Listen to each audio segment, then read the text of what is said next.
Hi and welcome to you, the viewer, who will be watching this preview. I'll be joined by Grant Paddock, who's on the line. He's our racing expert down in Port Elizabeth. We're racing at Fairview on the turf track. The first race is over 1,200 metres, a maiden juvenile plate. Let's first welcome Grant Paddock on the line. Grant, how are you doing? And you tell me the weather that side's quite warm. Yeah, morning Sheldon, thank you. Yeah, all good my side. Weather's top class and looks like it's going to be a hot day tomorrow for racing as well, so all looks good for a decent day's racing. Never easy starting off with the juvenile races, race number 1, but being a 9-race program, it won't form part of the exotics. Having a look at the anti-post betting, they do have number 2 back for more, Richard Fourie and Alan Greef, as the anti-post favourite at 3-1. Number 1, Amazing Colours, is 33-10. And then we've got a horse like number 6, which is Fire Glow, who's had the run under the belt, and that is in third favourite at this stage of the game. Have you heard anything about this horse back for more, the Global View? Yeah, Sheldon, there's a bit of talk for it. I must say there's a bit of talk. I did train the brother, the full brother when I was training. He wasn't a bad horse at all. Showed a hell of a lot of speed. So I believe this filly can run a bit. There has been early support for Amazing Colours, which there was. First time she came to the course, she was horribly green. She never knew what she was doing. She will come on from that and probably going to be the biggest danger. And then this horse, number 6, Fire Glow. She came to the races the other day, but unfortunately she didn't load. So she needs to behave herself as well to be a runner. She was favourite that day when she never loaded as well. So I think the 1, 2 and the 6 will get you through, play around those kind of horses, and yeah, there has been a bit of talk for back for more. Excellent. Let's move on to race number 2. Here the bipart will commence, being a 9-race program. Looking at the betting, they are betting number 1, Yaya Maria, at around 22-10. We then go out 8-1 and bigger in the market. Now, it is quite a big field. Number 1, Yaya Maria, Louis Mkotma for Zitzman Utshazen, has had the chances, but when you look at the form, is knocking very hard at the door. Yeah, knocking very hard. No doubt. She was supposed to run 2 weeks ago, and she was scratched with a hoof abscess, so that probably lost a little bit of work, but that was 2 weeks. They probably got that back. Or, if she runs to a form, she should win. Her biggest danger is going to be Magenta, who's holding solid form at the moment, and with Rachel up, a decent runner there too. And then also this filly Kilmonivag, she's improving all the time. She's probably got to go into the bipod. You need 3 horses here, 1, 2, and 7 to get you through the bipod. Right, let's go on to race number 3, which will be opening leg of the place accumulator. Once again down the straight, it'll be over 1,200 metres. Race number 3, once again looking at quite a large field. The anti-post betting, they are betting 6-1 the field. So I think you're going to share the same sentiments, not cut and dried race number 3. No. Very tough fillies, right? There's a couple of very nice fillies running here, I've got to be honest with you. I went for Angel Deb here purely on she's been running against Far Stronger, and she's been holding her own and holding form against Far Stronger. That last run to Tipsy Tina was a very, very good run, and she can only improve on that, and I think she's probably the right horse in the race, but it's a very wide open race. Burning Moon has won its last start as well and won it well. And then there's a filly like Madam Vicky, who was fancied first time out. She lumped 60 kilos to a very good run. She's down to 56. Probably going to be a big runner as well. And the filly that I've been following, she won her second start, Pomodoro Magic. I really think this is the top filly. I think she's going to go through the divisions. I'm excited to see her running out of the maidens. I don't say she'll win it, but I do think she'll be in the money. And then Miami Beach is also going to be a bit of runner. You're going to need at least 7 to get through the pick 6 here. It's very, very difficult. My selection is 2, 9, 10, and 6, but you need to add the 3, 5, and the 12. Very tricky race, Sheldon. You're going to have to go wide here, unfortunately. Well, thanks very much for that, Grant. Like we mentioned, you're going to have to go quite wide in this race, as it does look to be very, very open. It has that open look about it. Let's step on the gas and go to race number 4, which will be down the straight again, 1,000 metres. And looking at the line-up, number 2, I think it is, Bonnaroo, is priced up 18-10. Looking at Bonnaroo, rested 12 weeks. Best merit rating achieved was a 74, is now 67. Having her first run for the Alan Greef stable. Her last 3 starts on the Highveld have been fair. And just looking at the daughter of Rafif, she takes a drop in class. Yeah, big drop in class, Sheldon, and I see she's obviously a hell of a good track horse because she's been favourite every time that she comes to the races. There is talk down here, I must be honest with you, there's a lot of talk about Bonnaroo. I thought she was probably the right horse in the race. Alan has probably definitely found the right race for her, and he has hit form with a 5-timer in the last meeting with Richard. I Like It Hot was fancied last time out and ran a decent race to Tipsy Tina, and then the likes of Great Melody. Those 3 will get you through the pick 6, no doubt. And the PA, you could probably get away with 1 and 2.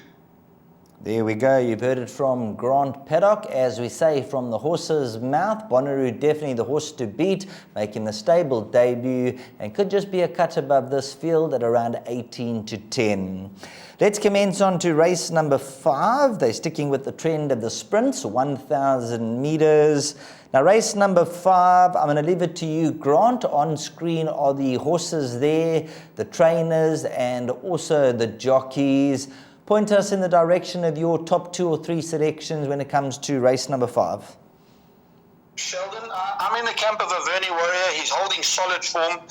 T. Gould gets on very well with him. He ran Vegas Gold to 0.2, which was a very good run. And I think he's the right horse in the race. Then we go down to Picture the Moment. He's got a nice low weight with Richard up for the Greef yard. He's probably the main danger. And then the one horse, Modern Magician and Bethel will probably round it off. But I think a Vernie Warrior is a nice kind of a horse at the right kind of a price. That's going to take us on to probably one of the races of the day, race number 6, 1,000 meters. It's a Pinnacle Stakes. Some horses putting their reputations up here. We've got number 1, Cruise Control, number 3, Cliff Top. It is a Pinnacle Stakes, so we'll have a close inspection. Number 1, Cruise Control is rated a 113. Rachel Vennick will take the 1.5 kilograms off the back. Went to Cape Town last time out in the Cape Flying when beaten 3.6 lengths behind Gimme a Prince. Prior to that was just about unstoppable. Yeah, top horse. Really good horse. Make it a boat race between him and Cliff Top. Cliff Top's got to give him weight this time and it's got a lower merit rating. But I'll make it between those 2. If anybody wants to add in anything else into the pick 6, will be the lightweight filly Tipsy Tina, who's really quick as well. But she'll have it all to do to race against Cruise Control and Cliff Top. Cruise Control comes out of grade 1 form, and there's no form like that in this race. So it's between 1 and 3, but I'm siding for Cruise Control to beat Cliff Top and Tipsy Tina. I'll be in Grant Paddock's court. Cruise Control as the horse they all got to beat, and possibly one of the horses to banker in the pick 6 if you're looking to go light. Definite place accumulator banker, and for the trifectas, swingers, and the exactors. Taking us on to race number 7. This is the listed Breeders' Guineas over 1,600 meters. Another race that we're really going to be looking forward to. Scratch to this stage of the game is Jazz Bella. So take out Jazz Bella. Grant, number 1, Ikoria. She's rated a 108. And when you look at her form, she's been second to Peach Daiquiri on a few occasions. Second to Carbonada last time out. Trying the mile for the first time. Any reservations? Yes, definitely reservations. She's tried 1,400 twice and both times come unstuck. Last time out ended up with a fatigued after the race. But I must say, I have just checked on the local nominations for the Oaks Plate, which is over 1,800 meters, and I see she's nominated there. So they've obviously done a bit of stamina work with her, and she at rating, she's the right horse, but I've got my reservations. This filly Double Destiny finished extremely well in the mile last time out and won a very good race, even though it was a lowly novice place. She did win with a hell of a lot in hand. I'm saying with the 7 horse here, Strawberry Light, the Cape Town form for me is always way better than our local stuff here. So I'm going Strawberry Light to win it from Double Destiny and Ikoria. Ikoria definitely not a banker. I still think she might battle with the mile. But let's see what Friday brings. And then this filly Rima won a very good race last time out. up the straight over a 5. I'm not 100% sure if we're going to go from the 5 to the mile. But with riding arrangements, it looks like Double Destiny is the pick of that yard. But I'm sticking with Strawberry Light to be Double Destiny and Ikoria.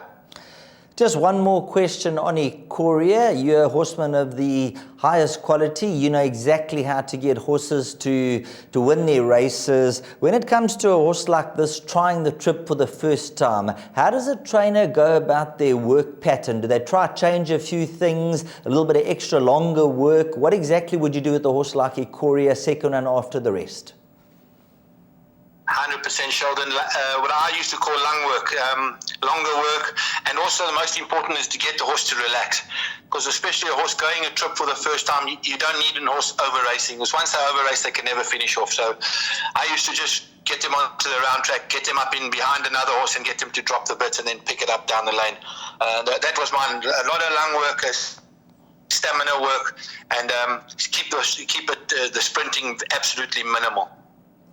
On to the next race, a horse called Waiting for Summer. I know a lot of the punters were waiting for an eternity, never mind summer, winter or spring. But last time out, they seemed to find the right race, a 74 over the 1600. The money came from 7 to 1 down 5 to 1. And eventually, after running behind horses like Universal and Pomp and Power, Waiting for Summer delivered his A-game. 100% he did. As owners must be, the previous owners must be very frustrated because they gave up on him, and the next start he came out and won well.